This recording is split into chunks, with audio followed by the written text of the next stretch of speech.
chegamos até aqui como espécie, né, Homo sapiens sapiens, é porque o nosso cérebro, ele se adaptou às demandas do mundo, do meio ambiente, e isso foi modificando a nossa genética a ponto que nós pudéssemos virar quem somos, certo? Esse é o princípio da evolução e o que a gente chama na neuro de filogênese, né? Como que essas espécies foram se modificando a partir da adaptação com o meio, e isso vai se modificando geneticamente e as espécies vão evoluindo, ok.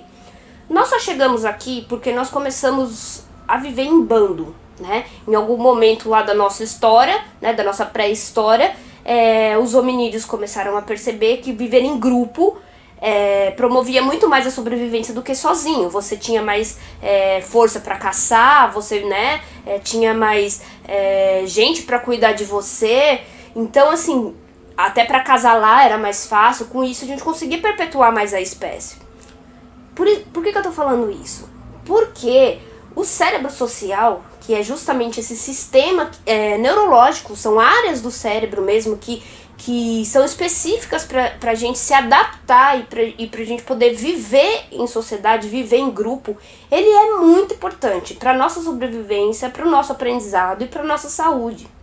Então, se eu não estou adaptada no meio em que eu estou vivendo, né, o meu cérebro, ele entende que aquele grupo pode ser um perigo para mim, ou que eu não pertenço àquele grupo, ou que eu estou em risco, enfim. E o que acontece? Ele aciona o nosso sistema de alerta, que é um sistema que justamente vai buscar nos deixar em alerta para que a gente possa fugir do perigo ou lutar com o inimigo.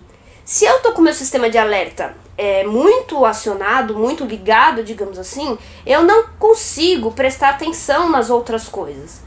Então, eu me senti pertencente a um grupo, eu me senti acolhido, eu me senti amado, é fundamental para que meu cérebro esteja, como é que eu posso dizer, esteja tranquilo o suficiente para que possa prestar atenção e com isso conseguir aprender, né?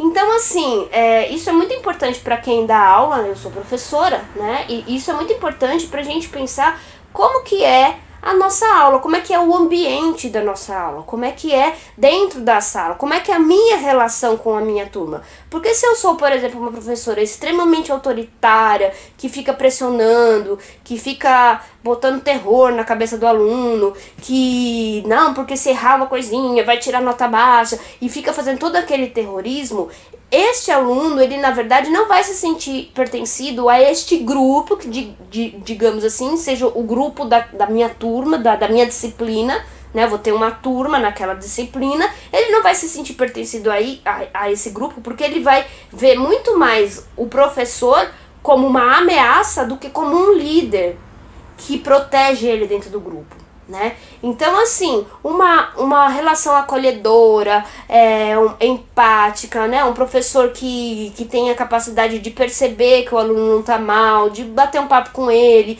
de ser sensível às suas questões pessoais. Óbvio que a aula não vai virar uma terapia, não é esse o objetivo, mas nós temos um pouco mais de empatia e de percepção pelas questões dos outros, né? Nesse ambiente da sala de aula, além da gente ter um tipo de aula que seja agradável, que seja divertida, que o aluno consiga entender bem o conteúdo, porque é uma aula que está dentro das condições cognitivas do aluno, né? Isso tudo faz ele se sentir pertencido àquele grupo, àquele contexto, e ele vai ver aquele grupo como algo bom para ele, em que ele quer estar.